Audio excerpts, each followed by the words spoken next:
Araw ng manggagawa? Paano ka ba ginawa? Taon-taon, ginugunita natin ang araw ng paggawa tuwing Mayo 1. Nakatatak na sa ating isipan na tuwing Labor Day, walang pasok at kaliwat kanan ng mga protesta. Alam nyo ba, maliban sa Pilipinas, kasabay nating gumugunita nito ang ibang mga bansa gaya ng United Kingdom at Ireland dahil itinuturing na rin ito bilang International Workers' Day. Ayon sa mga ulat, nagsimula ang Labor Day dahil sa protestang isinagawa ng mga manggagawa sa Haymarket Square sa Chicago, Illinois sa Amerika simula Mayo 1, 1886 na nagtagal ng 4 na araw. Mahabang oras ng pagtatrabaho ang inireklamo ng mga relihista at nais nilang mabawasan ito. Mula sa 10 hanggang 16 na oras sa trabaho ay nais nila itong gawin na lamang na 8 oras.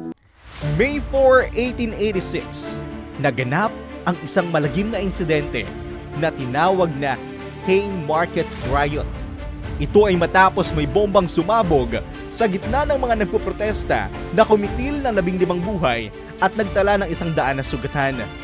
Ang pangyayaring ito ang nag-udyok para gunitahin ang tinatawag na May Day o mas itinuturing natin ngayon na International Workers' Day. Samantala, ginunita ang unang Labor Day sa Pilipinas noong May 1, 1903 na bahagi ng panahong sakop pa tayo ng Amerika.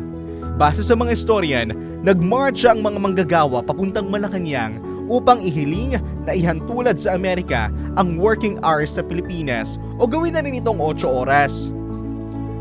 April 8, 1908, nang magpasa ng panukalang batas ang Kongreso na gawing national holiday ang May 1. Ayon sa salita ng Diyos, sa Kolosas 3, versikulo 23, anuman ang iyong ginagawa, gawin ninyo ng buong puso, na parang sa Panginoon kayo naglilingkod, at hindi sa mga tao.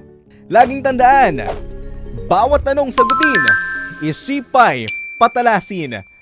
Isaiah Mirafuentes, Newslight.